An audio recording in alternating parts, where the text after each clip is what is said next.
নমস্কার বন্ধুরা।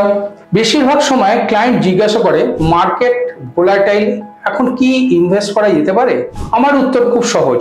Market timing থেকে গুরুত্বপূর্ণ অ্যাসেট অ্যালোকেশন। ওই অ্যাসেট অ্যালোকেশনকে স্মার্টলি ম্যানেজ করে মাল্টি অ্যাসেট ফান্ড। এই fund equity plus debt plus gold, এই কম্বিনেশন ঝুঁকিকে ম্যানেজ করে এবং রিটার্নকে অপটিমাইজ করে। গোল্ড সেফটি বেল্টের কাজ করে, ওভারঅল পোর্টফোলিওকে নিচে যাওয়ার হাত থেকে রক্ষা করে। রিসেন্টলি আমরা দেখেছি নিফটি সেপ্টেম্বরে 2024-এ ছিল 26,000, সেখান থেকে নিচে নেমে মার্চ 2025-এ 22,000-এ চলে যায়, প্রায় 15% ফল। Kotak multi asset allocation FOF ডায়নামিকের ন্যাপ 225 টাকা ছেড়ে 210 টাকা হয়, মাত্র 7% ফল, যেটা মার্কেটের থেকে অর্ধেকেরও কম। কোটাক মাল্টি অ্যাসেট ফান্ড বিগত 10 বছরে 14.52% রিটার্ন দিচ্ছে, যখন মার্কেট অ্যাভারেজ ছিল 13%। এটাই হচ্ছে অ্যালোকেশনের ক্ষমতা। যদি এমন কেউ থাকেন যার রেগুলার ইনকাম প্রয়োজন, আপনার জন্য একদম সঠিক সিস্টেম্যাটিক উইথড্রল প্ল্যান বা এসডব্লিউপি,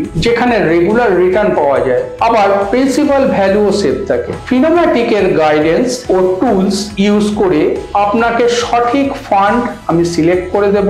অল্প ঝুঁকি না মধ্যবর্তী ঝুঁকি না খুব বেশি ঝুঁকি, আপনার রিস্ক প্রোফাইল অ্যানালাইজ করে সঠিক ফান্ড নির্বাচন করাই আমার কাজ। আজই ফোন করুন নিচে দেওয়া নাম্বারে। ধন্যবাদ। Fund investments are subject to market risk. Read all scheme related documents carefully.